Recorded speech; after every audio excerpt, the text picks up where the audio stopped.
I came from the northeast of England, and up there wasn't much to do. My father was a miner, and I was living in Corrie houses. All there was up there was mining, shipbuilding, and that was it. But as a kid coming up, I heard an old album by The World of John Mayall, John Blues Breakers. A friend of mine loaned me that album, and I wasn't sure about music or anything then. So something in there got me.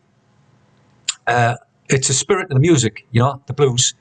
And that was the main thing. I mean, I wasn't playing harmonica, I wasn't playing any instrument or anything at all then, nothing. So I immersed myself in John's sort of music and started looking at his credits. Bear in mind, this is cutting a long story short. I bought a lot of albums of John's and that because I was, curious about this music. When I looked at John's credits, there was a lot of the players that I had never heard of, like Sonny Boy Williamson, John Lee Hooker, this and that and the other, And that was going on, I was starting to get a little bit anxious about what I wanted to do. And I wanted to really play my heart off from something. And I was trying to find an instrument that would make it work, I tried guitar. I went to piano lessons. I mean, piano lessons was crazy. I was only about 13 or 14, and this lady was behind me, and all she wanted me to play was Bobby Shafto. I had to go Bobby Shafto, Bobby. And that wasn't what I wanted. I wanted the short route straight into the blues. And so I gave that up.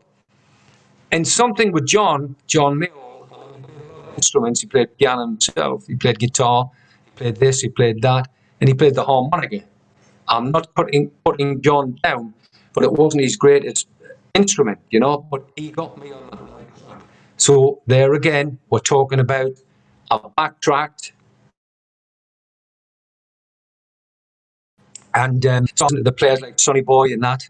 And there was something I didn't sort of connect with. I mean, I didn't have any music background or anything. The only music background I had was my grandfather, and he was a bit of a lad. I mean, he was a coal cutter at the face in the mines, but he was on the he was in the merchant navy in the 20s. But he was a bit of a lad, and he played some harmonica. When I heard him play, it wasn't the old, sort of diatonic style. I mean, he was just playing something like with one of these old harmonicas, and he was playing like sea shanties. And I heard him about 5 or 6 years old, and he was going.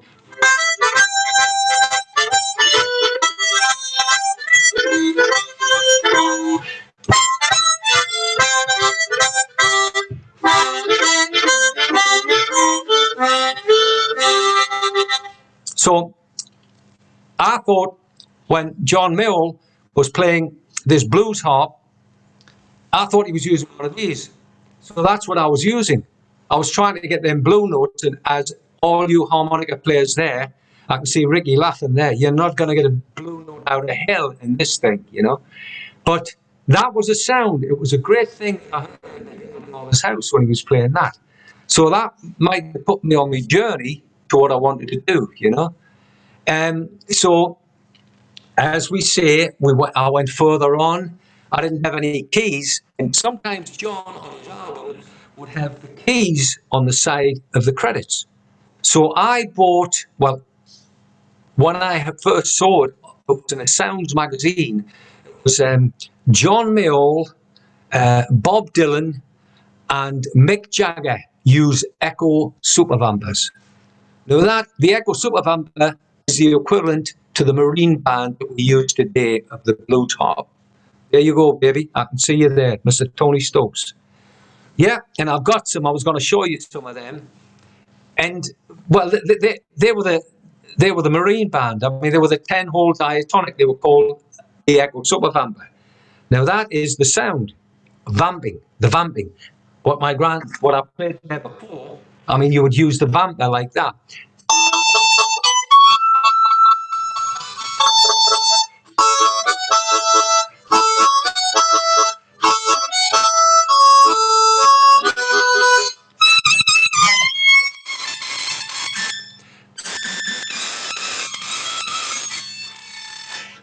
You know, they were like early styles, you know, of playing.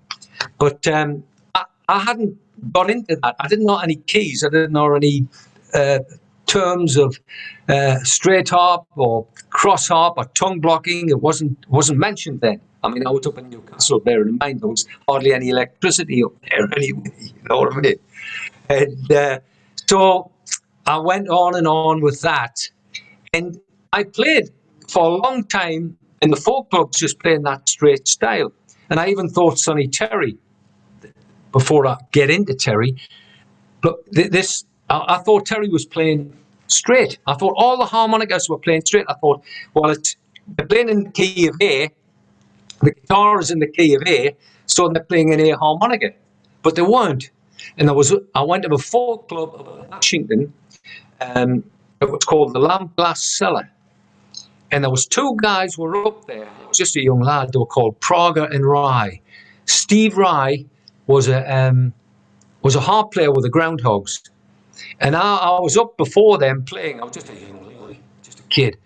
And I'm playing, I says, this is Sonny Terry style, you know, going da-da-da-da-da-da. And I was playing straight. And he says, man, Paul, you're doing it all wrong. I said, what do you mean?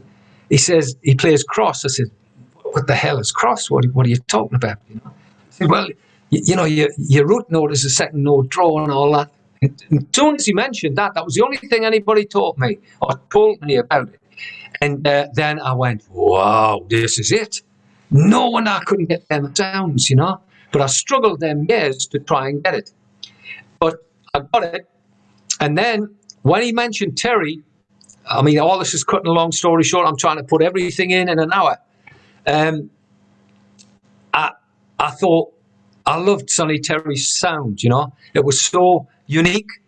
It was himself, a very personal sound, and he didn't play like anybody else, you know. All the other players, they all came from John Lee Williamson. John Lee Williamson, the first Sonny boy. All the Chicago players, all them players played like that. Terry came from the East Coast of America, played in the Peterman style, a ragtime sort of style, hillbilly music. And just to put a one in for you, and then I'll break all things down that it got me. This was that sort of, you know.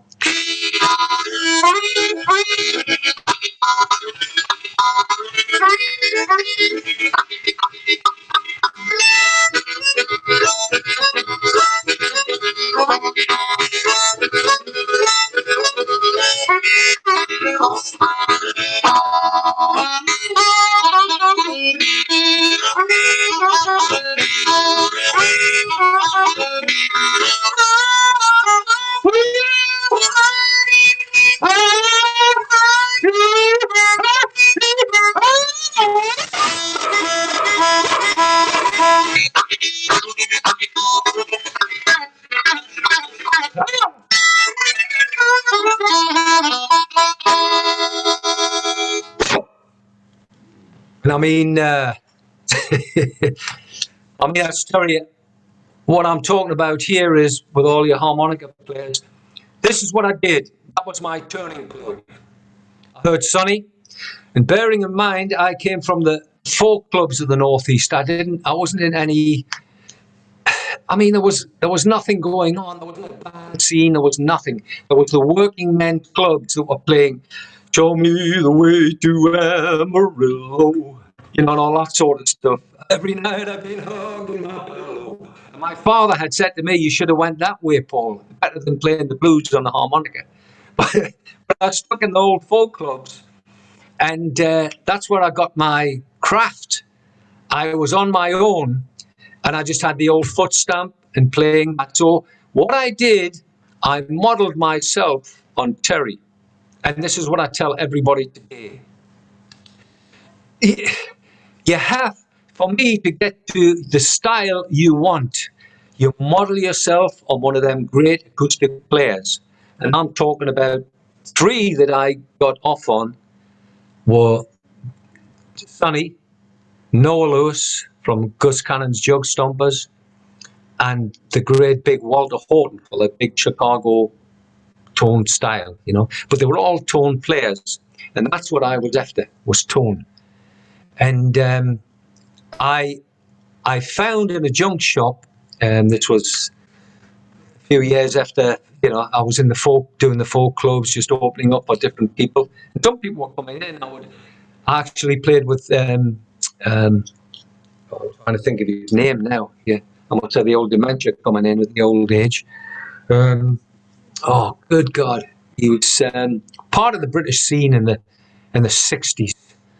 And maybe somebody can help me on that. Big guy.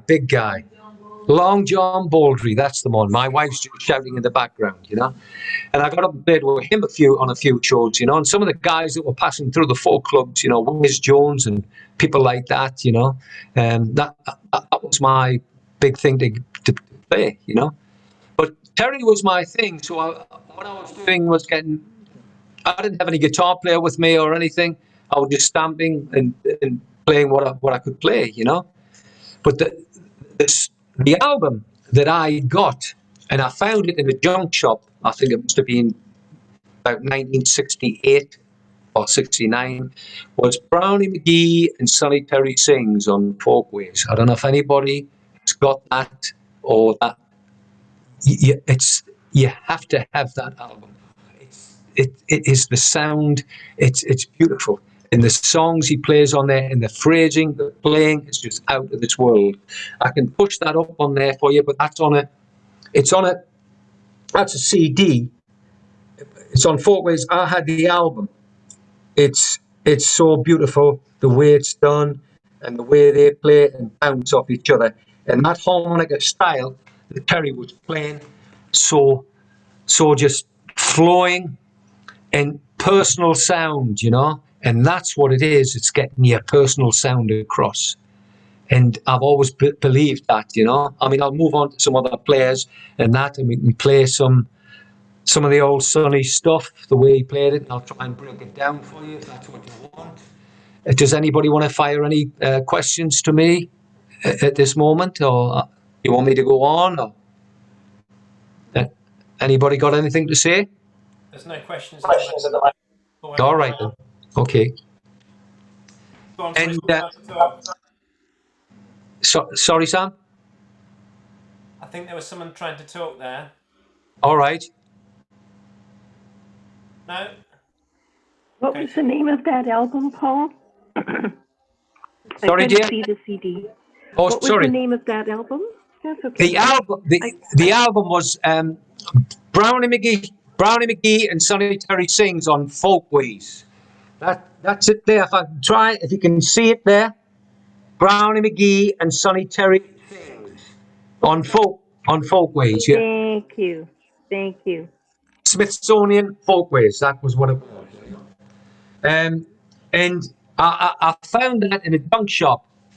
And wow, it just changed my life. I went in my room at my mother's house. I was just a kid coming up, and I locked myself in that room. Some people say you're exaggerating, Paul. And said I locked myself in that room for 12 years, and came out and played like Sonny Terry. And to get to close to some master like that, that's pretty cool. But once you master one of them styles, you can relate to the other styles, because they're all playing the same format. They're playing that 12-bar pattern. They're playing the cross harp or the straight or the third position or whatever it is. But once you get one of them and you're pretty close to them, you can relate to the others, like Big Walter. I'll just put something in about Terry. I mean, Terry would play something like, his opening thing would be,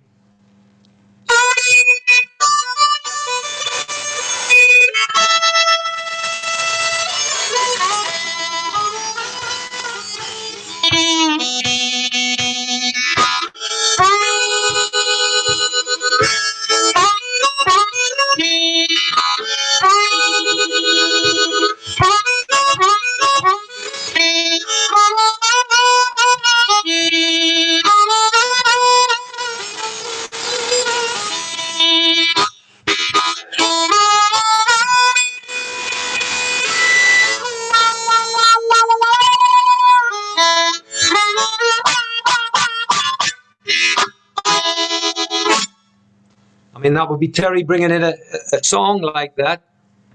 Now, Big Walter, same format, same bringing it in from the 5 or whatever it is. He would be coming in like.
I mean, that's what I'm saying about that sort of style, you know, the different styles, I can relate to them all. And it's just phrasing it, putting it in this way. And what I was after with the harmonica was tone. And that is the most essential thing. I mean, there's technique, of course. You move with the technique, but I can relate also to B.B. King. Sometimes B.B. was not so much tone, he would kill you with one note.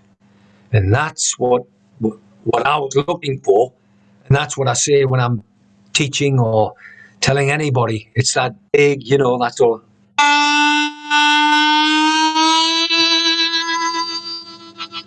You know, just, and it pulls at the heartstrings and it's pleasing to the ear. And that was the most thing, because the worst thing in harmonica or any instrument, I think, is if they're all going. And they think, wow, he's a great player. Probably people think that's cool. But for me, it was all.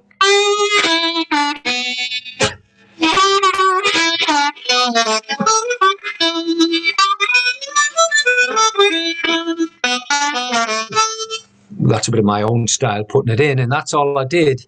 I got the 3 players, Noah Lewis, Sonny, Big Walter, threw them all in the pan, fried them up, and came out Paul Lamb, you know? A little bit like that. But I was also listening to guitar players, horn players, piano players, all sorts of different things, you know?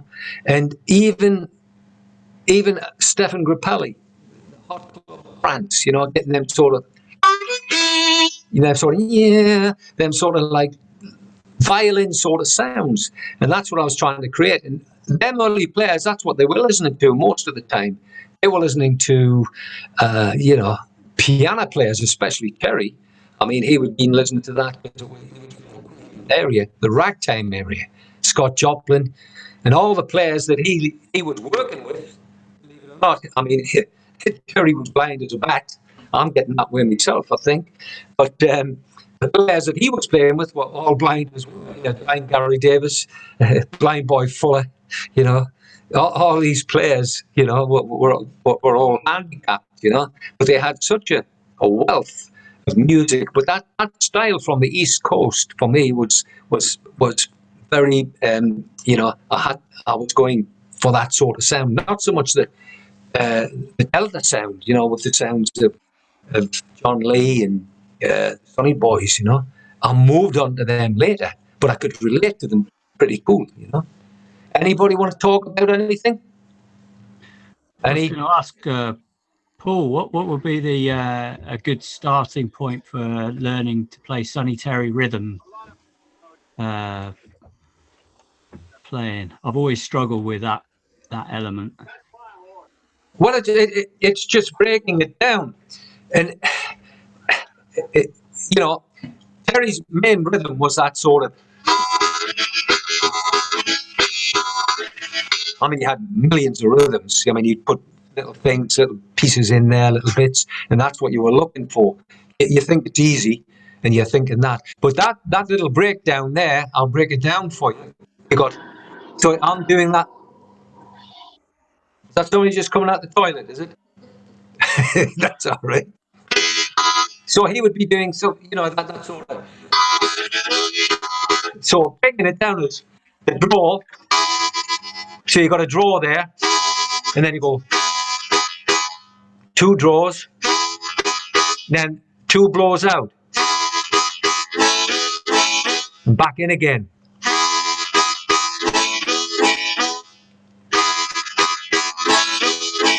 And then it's sped up. And it's putting that little bit of skip on it. That's a bit of it. So slowed down, it's just. So you got draw, blow. So it's blow, suck, suck, blow.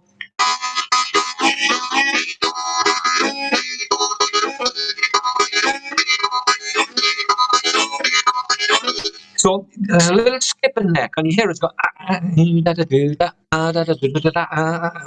and all them little things that I got, I had to sit in my room and get them right. Because you think people come to me and they say, "Oh, yeah, I'll play Sonny," and they go, "Oh, it's not like that." Oh, That skip that's the key, isn't it? It's that little skip. not. And that's I'm trying to tell you that, and work on that till you get it. You know, just really keep with that for till it just comes natural. It's what Terry used to say: you can only play what you feel and feel what you play. That's what he told me. And when you're thinking, you're stinging. You know, because when you start thinking about it too much, you're going, well, you're losing the feel of the song. You're losing the feel of everything because you're going, well, it's going like this, and nothing. It's going like that. No, it goes like this. It's not that. It's that you just getting it. You know, these other rhythms, you know, would be like I said, that one I'm just giving you there, and then he would put like the tongue, because Terry didn't do a lot of tongue blocking. I mean, it was all puckering, you know. The only tongue blocking Terry did, i.e., which would be like.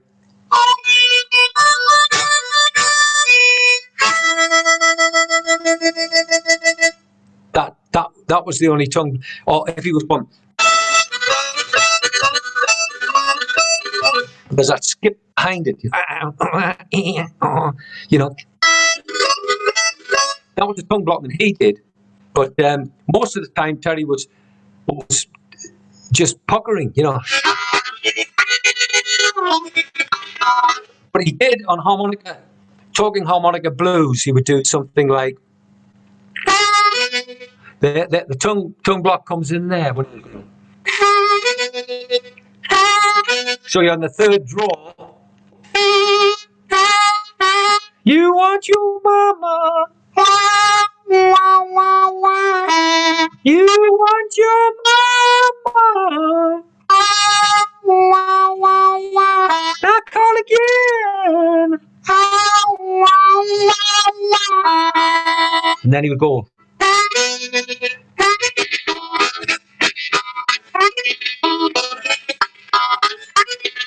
Now what he's doing there, he's doing the third draw, and then he puts the tongue over the 2 holes there, the 2.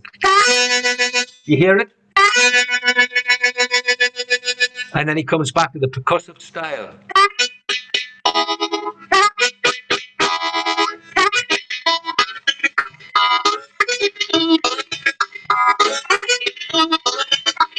And then what he does is what I call smacking the reeds. It's just gone, as it says on the box, pop, pop, pop, pop, pop, pop, pop, and you're drawing.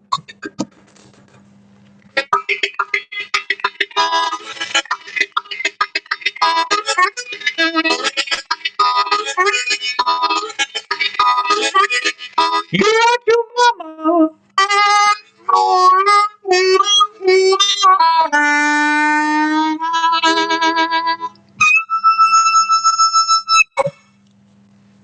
And some of these rhythms, I mean, there's loads of them. He'll be going on forever.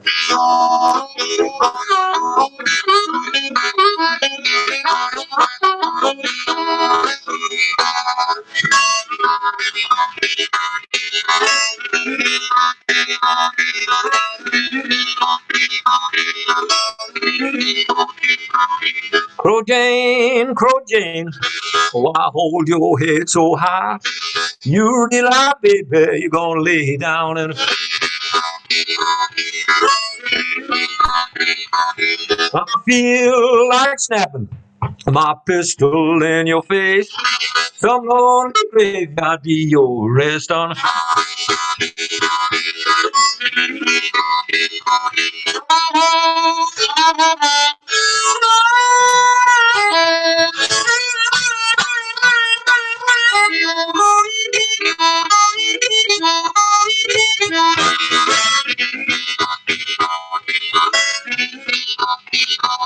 I'm gonna sing this verse, but I ain't gonna sing no more. My book called me on book, then I'm both.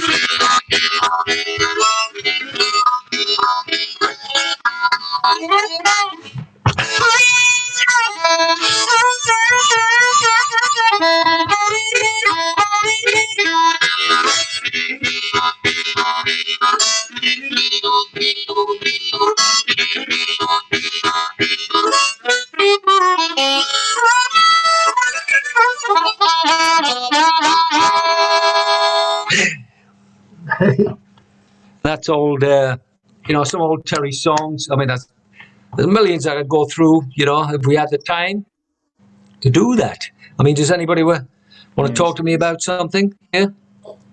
Well, how do you get that staccato sound in your playing? That sharp staccato feel in your playing. How do you do that?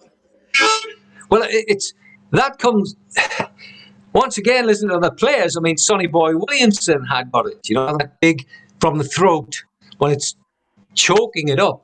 Like Sonny Boy Williamson would have that big sort of. He'd play the higher keys or something.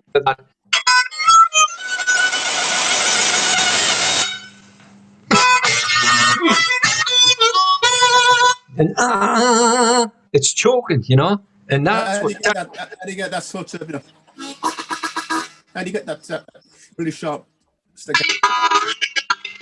That's it, yeah. That's it there. Well, it's puckering. It's doing what it says. It's there. It's not, it's smacking the reeds, what Terry called it. It's using these lips here.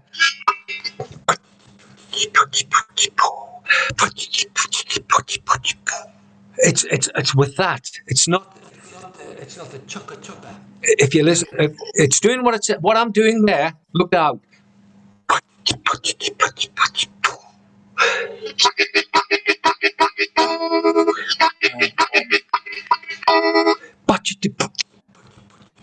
And that's how you articulate it. That's the way I can do it, and that's what Terry showed me. But I had to find it out myself. And all them little things, because you're only playing with, you've got 10 holes, and they were only fooling around with about two or three of the holes, 3 notes or whatever it was. I mean.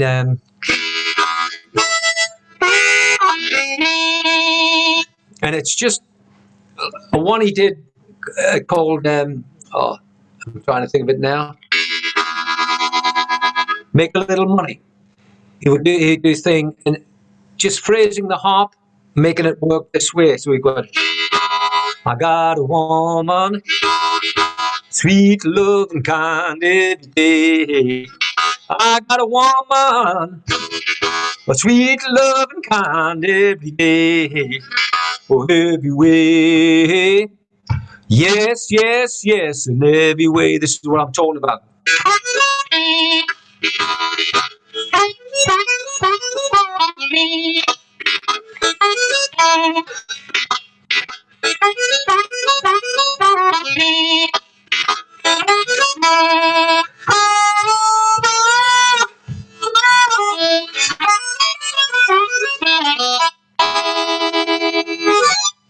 But what I was trying to make there was when he was moving around with that thing and he was coming back to the second draw, which was like different tones and different little nice nuances on them, you know, little bits of things, just phrasing it and doing this. And that's what you did. You didn't try and move off somewhere else. It's like the B.B. King thing. They flowed on that note. They kept back. So there's one on a one on a ball.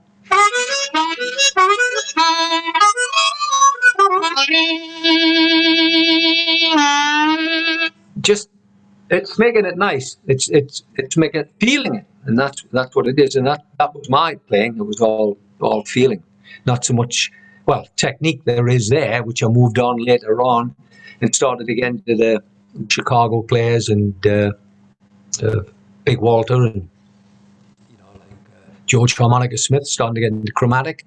So, but my whole thing, which I like to try to tell everybody here, is model yourself on somebody.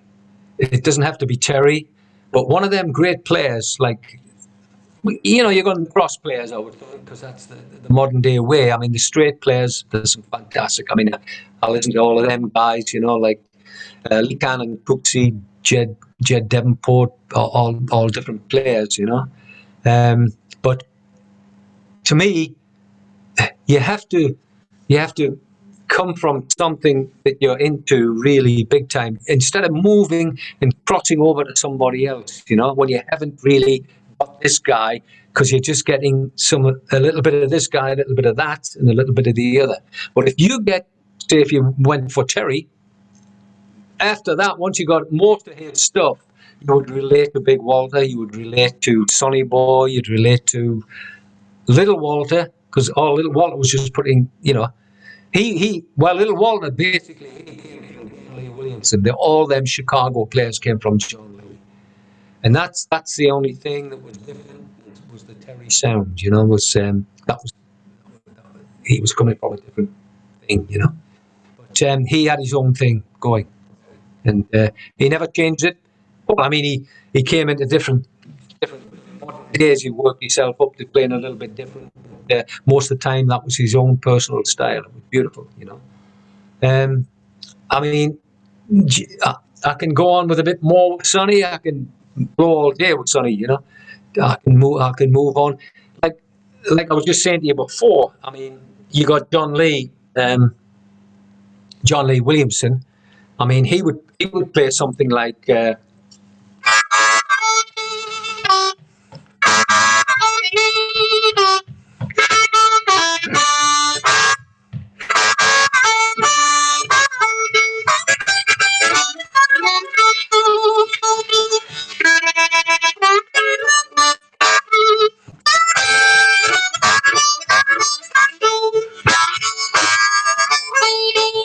Good morning, little schoolgirl, you know, all that sort of stuff. And Terry, his version of that would be Jet playing blues. And it's the same, it's exactly the same, but they had their own styles then, you know, and kept to their own styles. And Terry's would have been something like.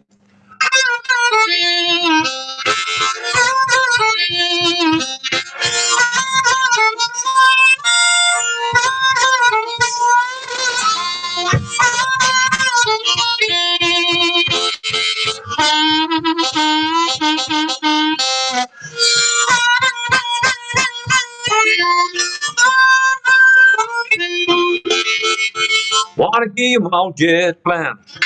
Wanna give you my jet plans. Wanna ride all over. Wanna ride all over your town. If I spy that woman I'm loving, I'm gonna let my jet plan. I'm gonna let my jet plan down.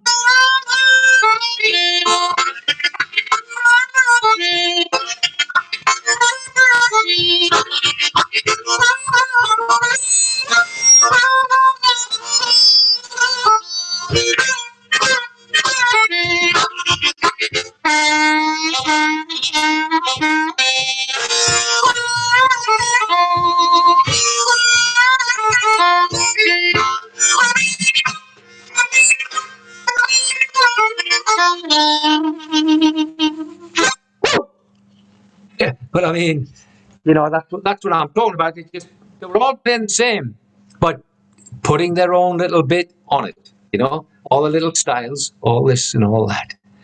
And quite fascinating, but like I say, I studied Terry for a long time, and he still gets to me today. And just moving on to the different players, like I say, big Shaky Horton. I mean, all you guys, you can come and talk to me a little bit more if you want. Is there anything else you want to know about anything, or this and that or the other, you know? We got something in here. Someone says more Sonny, but then we've got let's have some Walter. So should we go Well- to Walter? Well, Sorry. that's cool. I mean, we can all do. Terry, I can go to the gospel with Terry. We can do this. All the different songs he did, and Big Walter was the same. But I mean, Big Walter came from Beale Street, really. Shaky Horton. He worked with all them sort of early players from the 20s and 30s, and he had that unique style. He had that big tone, but he played more of that, well, what we call tongue blocking today. I mean, when I was a kid coming up, my grandfather was vamping, and then we called it chords, but he was vamping, you know, that's what. But Shaky Horton, he was in that sort of, he was playing that sort of vein, you know, playing the straight style. He played everything. Shaky. I mean, Sonny was pretty. I wouldn't say, I'm not calling that limited. He played a little bit of straight in the early days, Sonny, but most of his stuff was the cross style, and that's what and that was cool. That was fantastic. That was him. But Shaky, he would get into the command. He would play this. He would play a bit of the other. You know, with Shaky Horton. I mean, and he, like I say, he would play that sort of, you know, the big tongue blocking style with that sort of vamping thing, and alternating between the two single notes, tongue blocking, this and that, you know. And his trademark was always that sort of.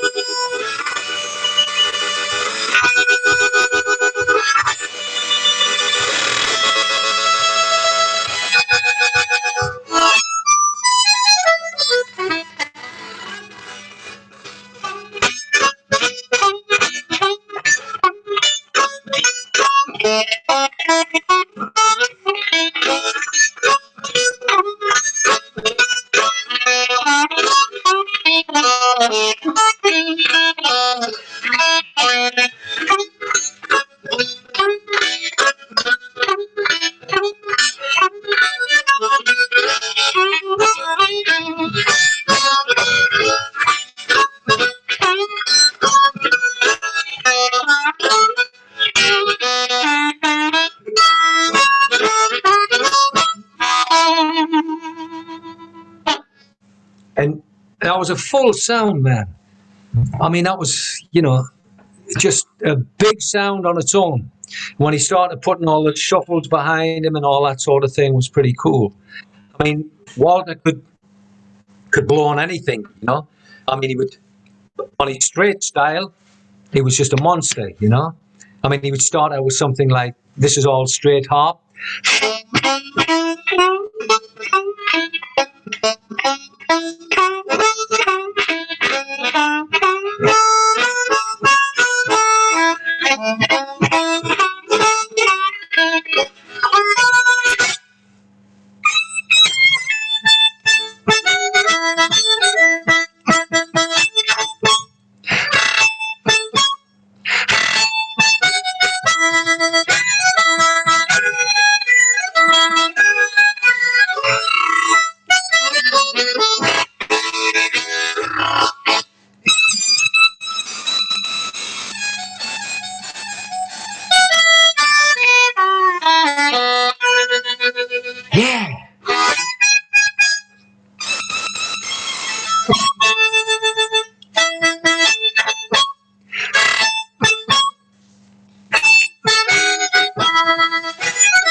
La Cucaracha, but he played all them. You know, they were trying to cross over a little bit, playing popular tunes of the day. I mean, you know, Terry did all that as well. Big Walter, they even went. Big Walter would go into something like by Duke Ellington and start and play some of that sort of stuff. You know, like Don't Get Around Much Anymore. That's probably well fitting for today because I'm not getting around much anymore with the way this lockdown is. You know, see you there, David. You know, and he would play something like.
Don't get around much.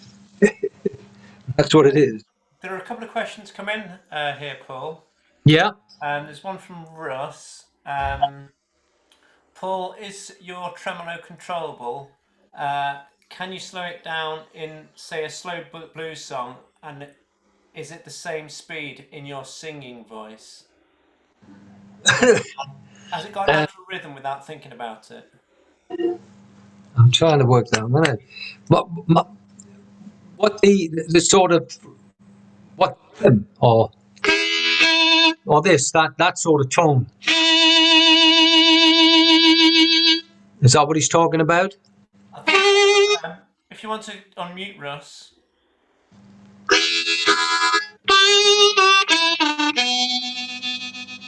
And it's just Hi, Paul. higher. Yeah, I just want to know, your singing tremolo or your singing vibrato or whatever you want to call it is quite fast, and it sounds similar to your playing vibrato as well, or your tremolo. But I'm just wondering if that's a natural rhythm that your body's making, or is it controllable? Can you slow it down and make it deeper and harder, like Chicago players? Well, you can. I mean, like I was saying before. I mean, it all comes as one with me, Russ. I mean, the harp is me, my vocal is me. It all comes out as one. You know, that's what I'm feeling. That's what I'm playing. And like I say, the phrasings is different from Terry. You know, he just play that. Or Walter would just change it by that. And the same. It's the same. But if you're starting, like what I'm trying to tell you, all you guys, is get into one of the styles. And once you get them, then you'll know what the other player's doing. You can go straight in and you'll go, well, I know what he's doing there. Jimmy Cotton will be the same. Jimmy's coming from John Lee. They're all coming from that. And they're just putting their own little brand on it. And maybe that is what I'm doing there, Russ. I mean, I kind of explain what I'm singing. I'm just feeling what I'm, like Terry says, you just feel what you play and play what you feel. You know? And it was a song that Terry did, and I told the story the other night on this live show where Terry spoke to me about it, and I don't know if you've seen much stuff of Terry, but in the 40s, Terry got a job on Finian's Rainbow, which was a fantastic thing for Sonny to get. It was a Broadway show, and it was a Broadway hit. brought Sonny Terry in to play, and all I wanted Sonny to do was do all this whooping and hollering and stuff. And Sonny and the boss guy said to Terry, he says, "You know what it is, Sonny?" He says, "Every night you've got to play. You're doing 2 shows. You're doing an afternoon show, your matinee, and you're doing an evening show." And he says, "I want you to play that same song the same way every night. It's got to be the same way every night, you know." And so Terry's gone, "Well, man, I can't do that." He says, "I can just play the way I feel, you know." He says, "All I'm doing is doing a few whooping and hollerings and doing this and that." And he says, "It's not going to be the same way every night." And he says, "But you've got to play it the same way every night, Sonny. You've got to play it the same way every night." And Sonny says, "I can't do it, man. I can't do it." He says, I just got to play it the way I feel it, you know." And then he went off, slept it off, and he come back the next day and he said to the boss man, he says, "How much you paying me for this, man?" And he up and told him, and he said, "That was the price." And he goes, "Wow, I can play it the same way every night." You know, it's a bit of a joke, that funny thing, you know. But that was pretty cool when he taught me that, you know. And that's all he was doing, hooting the blues, you know. And it was all fitted into that Broadway show, and it was a hit, and he made it good on that, you know. Hi, Paul. Paul, can I ask you a question on tongue blocking versus puckering? Would you say you're a sort of 50-50 player as regards tongue blocking and puckering? Well, it's hard to say. I mean, it goes in with a song. I mean, like I did Walter Horton there, Shaky Horton, and it's alternating between the two. So you got like a single note, a puckering there, and then you got.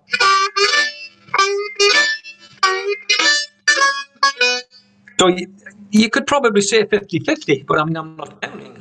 I don't know. I mean, that, you know, you're putting a little bit, and the way you feel it on the night, you might start and hit more puckering than hitting on the tongue blocking, you know?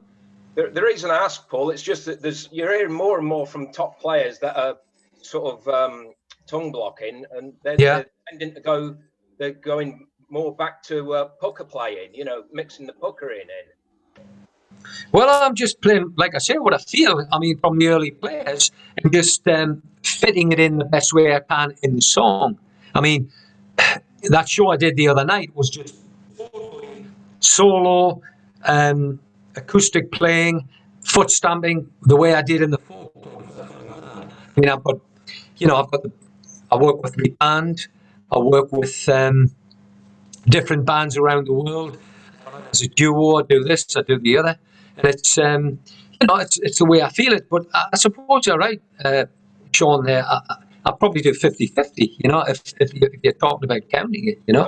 That's what I'm saying. In your opinion, would you recommend to learn both rather than sticking with one? Well, of course, learn both. But I go back to what I was saying before when you were talking about getting one style.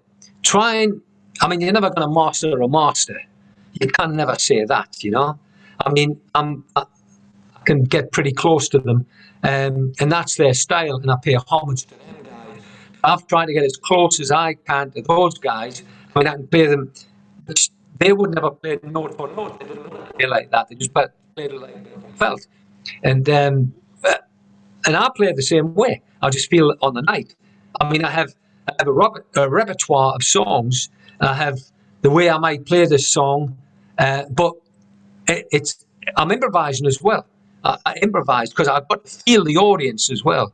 And when the audience is there and they're with me, I'll get excited because sometimes some people might just stick to 24 bars on the harp or 36 or whatever it is. But if I've got the crowd going with me, I'll go into something. But I don't want to overkill it or overjoy it, you know. It has to go work like that, you know. But getting back to what you said, I think, you know, tongue blocking, it's a personal thing. It's what I mean, like I say, Terry was puckering most of the time. That was his style, you know. And then when he went to the top, the high E that's when he hit that tongue blocking.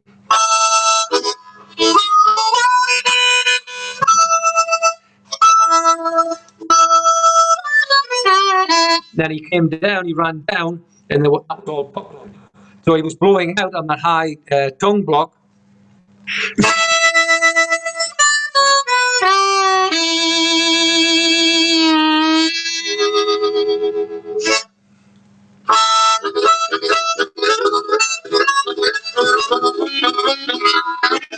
Old job boys across that field. Great big snake bit him on a heel. He turned around to do his best. Fell right back in a hornet's nest. Up he jumped and away he ran. Couldn't catch a fool with an aeroplane. Old job boy don't have no shoes. Ah, that's why he got some running blues.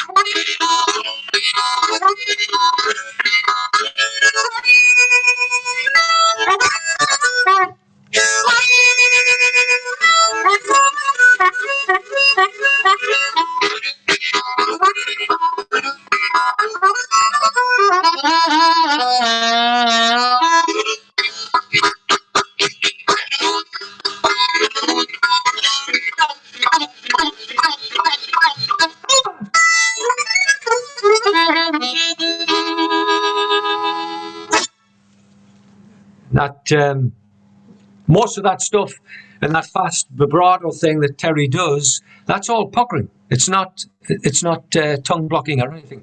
The only thing he was, like I say, was he was tongue blocking. That was, and then even that's all puckering. There's no chords, no tongue blocking or anything there. You know, and that's the way he played. You know, but you can vary it, which I do. I vary the style. I mean, that's what we're all searching for. I mean, I've spoken to Ricky Cole loads of times, and we're all searching for the Holy Grail. You know, you're wanting to play your own style, but you have to get somebody before you to get to your style that you want to do. You know, and like I say, I immersed myself in Terry and probably Walter. And I mean, I hadn't even went through to Noah Lewis or some of the other straight players, some of the players. You know, I mean, Rice Miller as well. You know, I mean, what a killer player. I mean, I went through a period of that. But my main stock was Terry, and that's where it came from. You know. There's quite a few questions coming in now, Paul. Good man. Going back to, it's just 2:42 p.m, so that's almost 15 minutes ago. How do you do the trills? How do you do those trills? What do you mean the side to side? The sort of I don't know. It was Graham. Who's asking for that? Graham Newman. Yeah. I was asking for that. Yeah. No, it wasn't that sort of tongue waggling thing. It sounded like you were rolling your R as you were blowing out. And well, it's something I've heard John Lee doing as well, and it sounds like you're rolling your R's. Well, that's a few different ways of doing it. I mean, there was the head. You're talking about this one, I take it, Graham, yeah? No, not really. You played it about 10 minutes ago. I can't remember when it was. Yes, that's the one. That's the one. That's just, they're all just all tricks. I mean, it's as simple as what it is. Yeah, you could do it yourself. All you're doing is you're blowing out. Are you rolling your R's? Yeah. My R's, not my R's. My R's. The R's. But that, I mean, the early players used it. You know, I mean, it was like.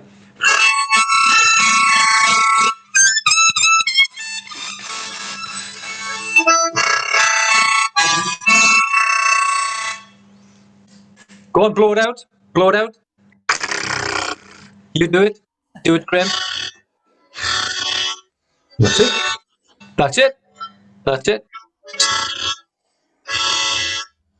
I need to work on it, but yeah, I think. Yeah, but it's as simple as that. Yeah. Okay.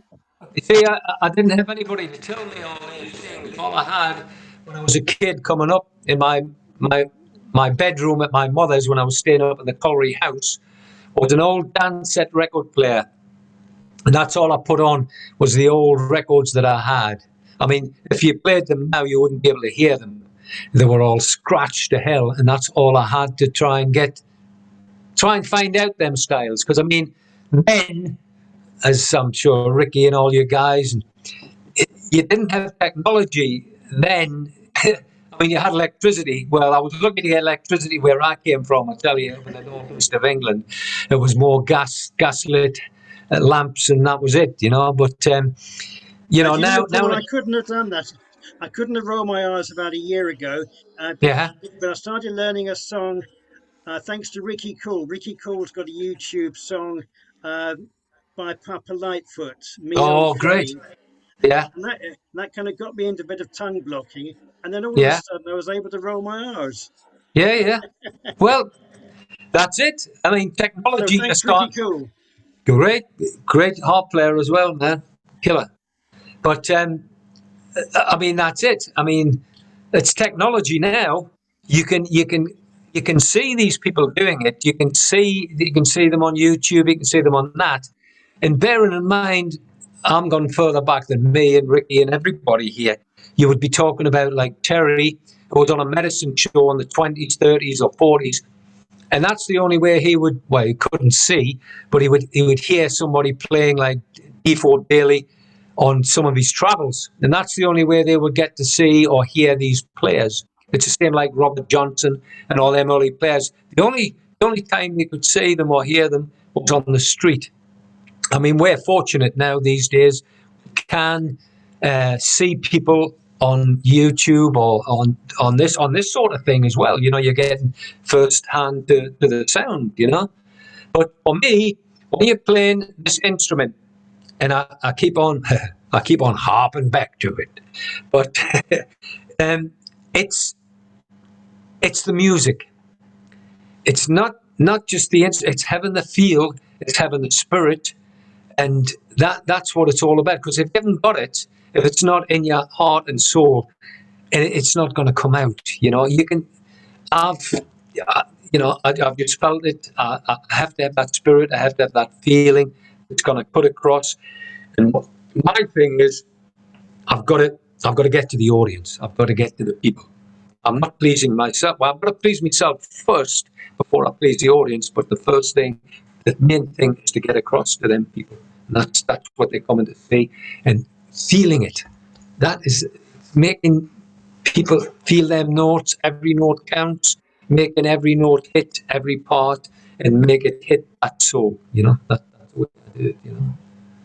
Okay, have you got time for a couple more questions, Paul? I'm open. I'm here all day. I've got nothing else to do. My wife will give me some work to do. I'm sure I'll probably be decorating after this or something. That's rock and roll for you. Yeah, that's how I'm a rock and roll, man. One is, how do you blend the whoops into the rhythm, like sort of in a fox chase? Sorry? I didn't catch that. Sorry, from Ross. How do you blend the whoops into the rhythm, sort of in a fox chase? So I guess it's how you're fitting them into the.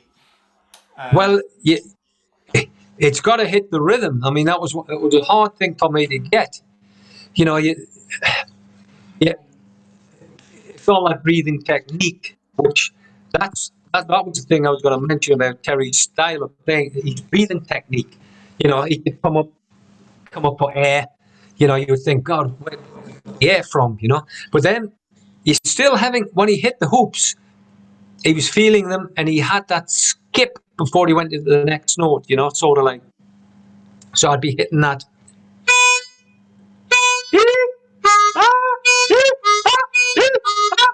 And the hoop had to have a little bit of rhythm on it. I mean, sometimes I play that one, and he sometimes I heard Perry did that one.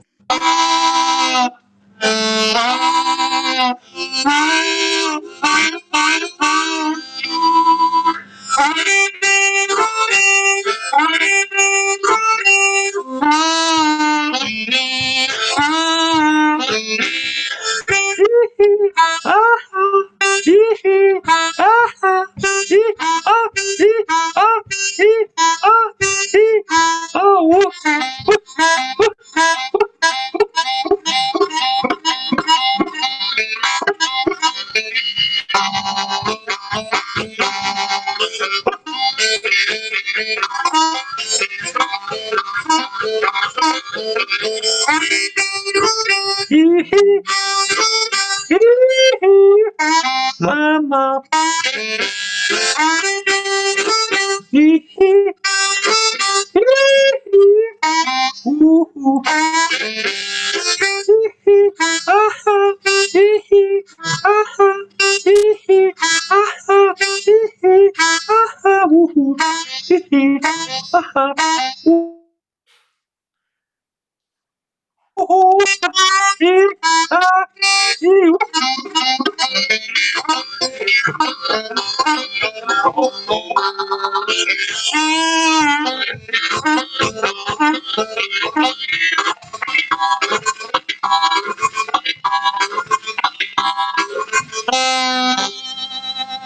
Yeah, that it takes a bit of time to get doing it, you know. It takes a long time to get that style. I mean, it doesn't just come overnight, you know. I mean, them hoops, the hoops are going to be sweet as well as the note that he's playing to make it come in, you know. If you hit them hoops wrong, it'll not work. But that's a practicing thing for you guys, you know. So And that's just go over. Sorry. Sorry, Paul. I noticed you call them hoops rather than whoops. Well, there's hoops. I mean, Kerry call them hoops or whatever he call them, shouts or screams, shouting the blues. Sometimes Terry would say, I'm going to shout the blues. And then he would shout it, or he'd say, I'm going to hoot the blues. And I did one, I covered a one, recorded a few of Sonny stuff dedicated to him called Hootin' and a Tootin'. You know, and it was just, he just made things up, you know. He just made them up as he went along. Most of them harp players did. They had a format, but it was all felt. I mean, I was trying to put a few more things in. I mean, it's now I could go on for about 3 or 4 days, you know, and just finish off. There's a bit of chromatic as well, you know. That there's little Walter I could go into. I could go. I mean, I think we're mainly talking about Terry today and the big Walter, I think. But you know, I got into George Harmonica Smith quite a bit because, to me, he was the best of the. Well, he was from the West Coast. He was the best of the chromatic players, I thought. And I was just going to put something in for you with that. I mean, I don't know if it's relevant to what you guys want, but it just with the amp, if you can hear it, you know. So George would be playing. I mean, when Bill Walter played something like, I would say, am I still heard there? It says my internet connection is okay. You can hear me. Cool. You know, they'd play that Muddy Waters hit, I'm Ready.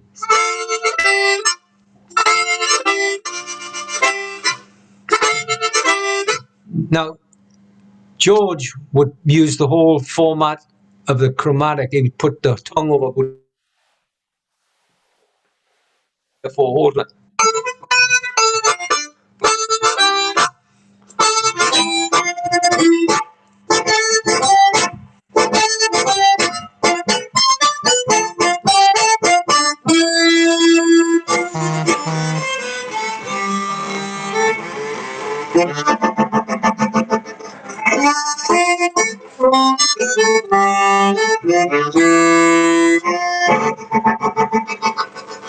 And then that sort of big harmonica sound from the amp.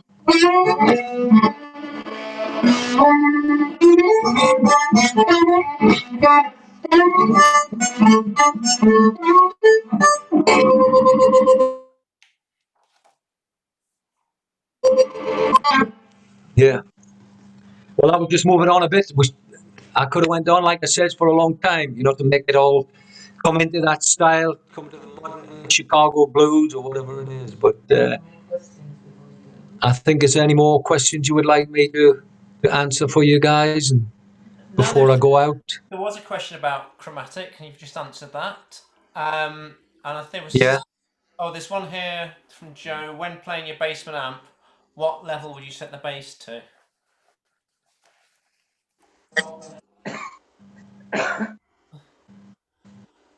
What level do I set it at? Yeah. I don't know if You you've can't. left a number. Well, it would just. I mean, it's not. I'm not using a basement there. It's just a small, little DeVille amp or something like that. But a basement, if I'm playing on stage with the band, I'm usually setting up about volumes on 3, treble on 2 or 3 or whatever it is. Bass on 7, fiddle on about 4, and then a bit of presence, and that's it. And I might use a delay pedal, I might not, but that's with an older static mic, and this is an older static that I've had for a lot of years, and it's just that big sort of just there again. Here I go. It's got to be in the chops. There. And when you've got that, it'll sound like.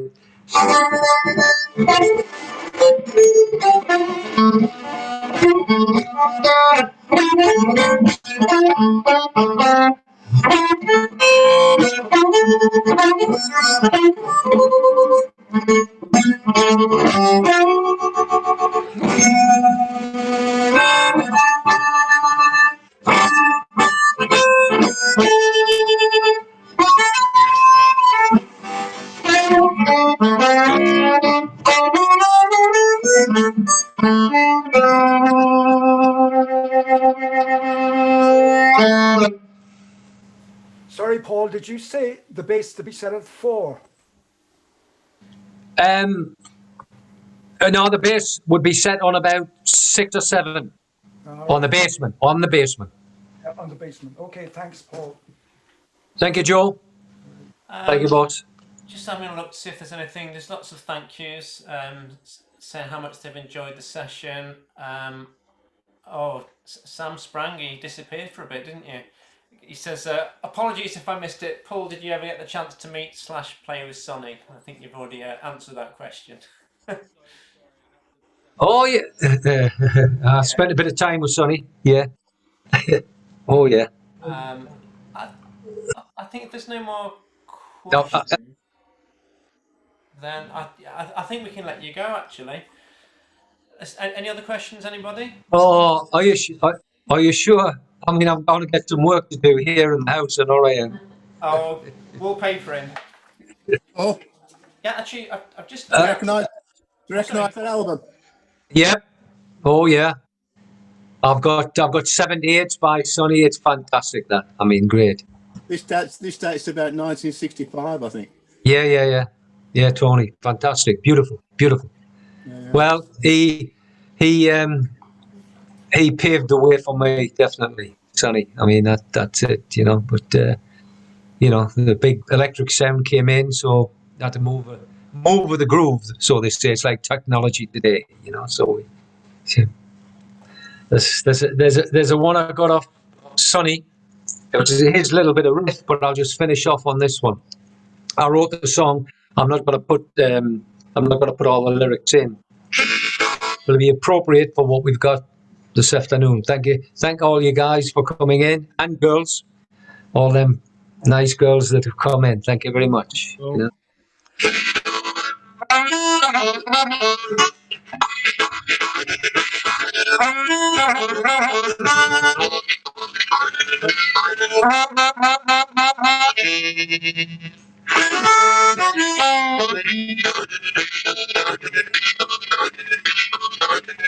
This old virus is making me sad and blue.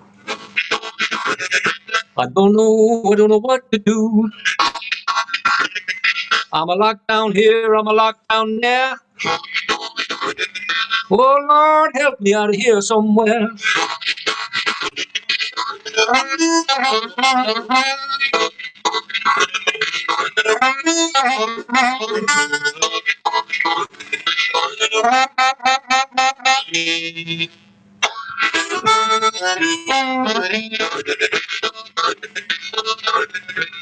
It's all over. We got to change our ways.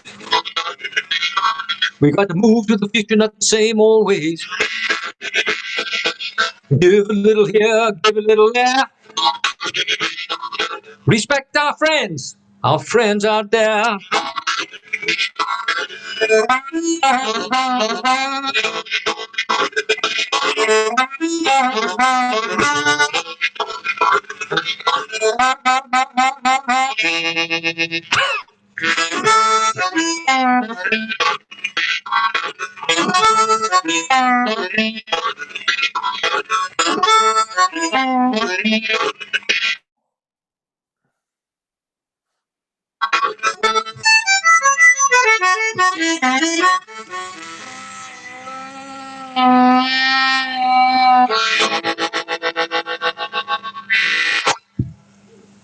Thank you very much. Thank you.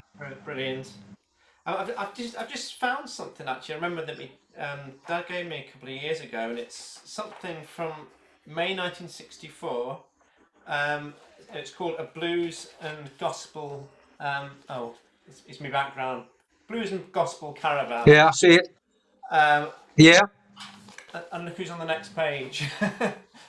Oh, hang on. Yeah, well, they were all on them. Sam, they were all in them packages, you know, in the 60s, Yeah. late 50s. Liban Stroller. They brought a lot of people in, you know what I mean? There was, there was Sam Hopkins, there was Big Joe Williams, Sonny and Brownie. Everybody, they brought everybody across into the European scene, Scandinavia and the UK. And that's where the blues happened in the UK, basically. That's where the Stones, they were all going to see these shows, Eric Clapton, everybody, all them guys, you know. And that's what they saw firsthand. So they tried to emulate that sound.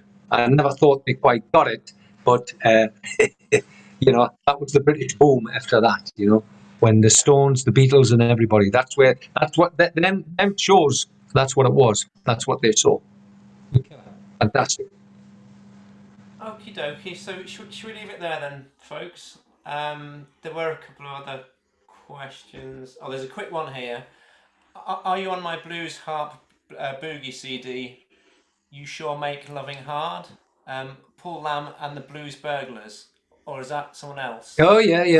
That's you. Yeah. No, that's me. That's me. Not an imposter. I'm like dog poo. I'm everywhere. Even on the bottom of your shoe. Be careful, we're recording this. I got it. I listened to it. Oh, Pauline, have you got something to say, Pauline? No, I say this is the CD. Oh, that's the one. That's the one. Yeah, that's it. That's the Burglars. I haven't played it for a while, so I'll have to listen to it very carefully, that track. It'll not sound. That was more of an amplified electric sound, so it'll not be the acoustic, but yeah. And I had hair then. Oh right, there's a bit of one last question. They keep on coming. Keep on. Yeah, it's all right. I'm all right. Why did Sonny and Brownie fall out? Oh, it's a long story. I'll put. Wait till next time. I know it. I know. I can quickly say it. They had been working with small labels all along, and they got the chance on A&M Records. I remember because I was like in the 70s, and they got it with A&M Records. There was all sorts of superstars on it, and they got an advance of money to split down the middle between Sonny and Brownie, and they could have put the money and invested and went on the road with it. And Brownie, being the younger man, he wanted to do it. And he said, let's put the money in, Sonny. And he says, why? He says, I've been doing all right all these years, just me and you, or on my own. He says, I'm keeping my share. And then Brownie said, excuse my French. That was it. They fell out over that, and it was money. So I was with them when they were arguing. Always nice to finish on a positive note, isn't it? Just to come in on that sort of last thing, donkey's years ago, in the 70s, I was a young cameraman at the BBC, and the first time I ever saw a diatonic harmonica, because I wasn't interested in music, and I'd only ever seen the thing with a button on the end with Larry Adams doing it. Was that Sonny and Brownie came to do an old grey whistle test, which in the early days was just tiny little studio which had the weather map in as well, and they just plugged up and we did it live. And just remark how generous he was. We broke for lunch. They didn't speak to each other all day. Brownie McGee went off to have lunch bought for him in the canteen, and it just left me as the cameraman and him sitting there. And I wasn't interested in harmonica, but I did say about, oh, that's tiny little harmonicas, and he generously opened his bag, showed me his harmonicas, played me a little bit, and explained the difference between the two. And I thought, so my first introduction to harmonicas was actually through him, which is brilliant. Through Sonny. Fantastic. Yeah. But I saw that show with Bob Harris when they did that, and they were promoting the A&M Records that album. It had John Mayall on, it had Arlo Guthrie on, it had everybody on. And when Sonny and then when Brownie fell out over them, that's the end of it for them, because I went to Cambridge Folk Festival with them, and Sonny would be sitting with his harmonica. He had like a jacket on with all the harmonicas in, and Brownie would start in the key of E, so Sonny would pick his harp up. As soon as Sonny picked the harp up, he'd change the key. Brownie would change the key. Then he had to search around for another key. As soon as Sonny found the key, he'd slip back to the old key again. So it was sad. It was really sad, to see them like that. Because, I mean, they were a fantastic duo together. I mean, they wrote great songs, fabulous. Even Bob Dylan and all, they all came from that. Bob Dylan, I mean, we were working with Buddy Guthrie, Buddy Ledbetter, just, they were fantastic. Terry was just, a killer. Great. Okay, right, really, fantastic. One last question. Zoe's asked this twice. She's asked this twice. It should be quite. It shouldn't be a lot. What colour scheme would I should do in the house? That's the last one. Can I ask Paul if you have your song recorded somewhere? I think the song you played. Have I had? Do you have that? Have I? Sorry. She says, "Have you had that song recorded? The one that you performed? When was it? Lockdown. Yeah. No, not on an album or anything. I did it the other night live at a concert. There's a lot of verses in there. I just put 2 verses in there, but most of it is what you heard today. I'll record it on some time. It's on YouTube. You'll see it on YouTube. Oh, cool. The full. Okay, Zoe. Yeah. Take it all the way to Edmonton. Yeah, Alberta. There was one Shaky Horton recorded, Shaky's Edmonton Blues, and I heard that in 1972, and he played that on Chromatic. Yeah, Shaky's Edmonton Blues. That was a killer. Yeah, fantastic. Great.